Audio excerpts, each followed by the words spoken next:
આજે આપણે આવ્યા નર્મદા નદીના કાંઠે પોઈચા ગામે આવેલ નીલકંઠ ધામ મંદિરમાં આશરે 224 વર્ષ પહેલા ભગવાન સ્વામિનારાયણ જ્યારે તેઓ નીલકંઠ વર્ણી તરીકે ઓળખાતા હતા ભારતભરની વન વિચરણ યાત્રા દરમિયાન આ સ્થળે પધાર્યા હતા.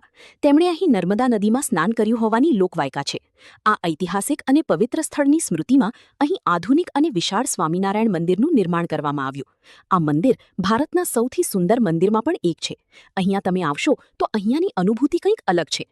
સ્વામિનારાયણ સંપ્રદાયના શાસ્ત્રીજી મહારાજ અને ધર્મજીવનદાસજી સ્વામીના પ્રયાસોથી આચાર્ય શ્રી આનંદ પ્રસાદજી મહારાજની વિશેષ ઉપસ્થિતિમાં 3.5 કરોડ સ્વામિનારાયણ મંત્રજાપ તેમજ 21 દિવસનો મહોત્સવ અને મહાયજ્ઞ સાથે મંદિરની સ્થાપના કરવામાં આવી છે.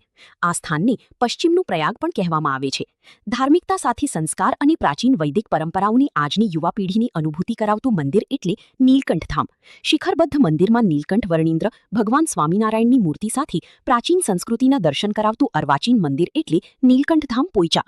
આ મંદિર ભરૂચથી આશરે 80 કિલોમીટર અને વડોદરાથી 60 કિલોમીટર અને અમદાવાદથી 170 કિલોમીટર દૂર આવેલ છે. સંકુલમાં સહજાનંદ યુનિવર્સ, પ્રદર્શન ખંડ, બાળકો માટેના પાર્ક અને 108 ગૌમુખી ગંગાઘાટ આવેલા છે. રામાયણ, મહાભારત અને હિન્દુ ધર્મના વિવિધ પ્રસંગોને દર્શાવતી સુંદર મૂર્તિઓ અને પ્રદર્શનો છે. 2013માં નિર્માણ પામેલું આ મંદિર આધ્યાત્મિકતા અને આધુનિક કલાનો અદ્ભુત સંગમ છે. મંદિર ભગવાન શ્રી સ્વામિનારાયણના નીલકંઠ વર્ણી સ્વરૂપને સમર્પિત છે. આ મંદિરનું નિર્માણ સ્વામિનારાયણ સંપ્રદાય દ્વારા કરવામાં આવ્યું છે.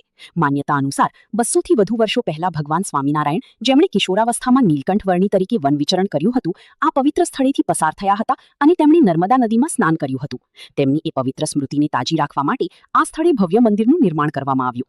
નીલકંઠ ધામ 108 એકરમાં ફેલાયેલું છે અને તેમાં સ્વામિનારાયણ મંદિર, સહજાનંદ બ્રહ્માંડમાં હિન્દુ સંસ્કૃતિ પ્રદર્શન થાય છે અને ગૌશાળા આવેલ છે.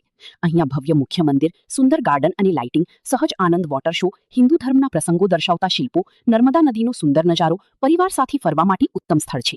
અહીંથી નજીકનું હવાઈ મથક વડોદરા છે, જે 65.8 કિલોમીટર દૂર છે. અહીંથી નજીકનું રેલવે વડોદરા છે, જે લગભગ 61.8 કિલોમીટર દૂર છે. અહીંથી વિશ્વની સૌથી ઊંચી પ્રતિમા સ્ટેચ્યુ ઓફ યુનિટીની નજીક આવેલ છે. તે મંદિરથી માત્ર થોડા કિલોમીટર દૂર તમે અહીં આવો તો ત્યાં જવાનું ભૂલતા નહીં. અહીં આવતા જ મનને એક અલગ જ શાંતિ મળે છે. આ જગ્યા માત્ર મંદિર નથી, પણ ભક્તિ અને કુદરતી સૌંદર્યનું અદ્ભુત મેળ છે.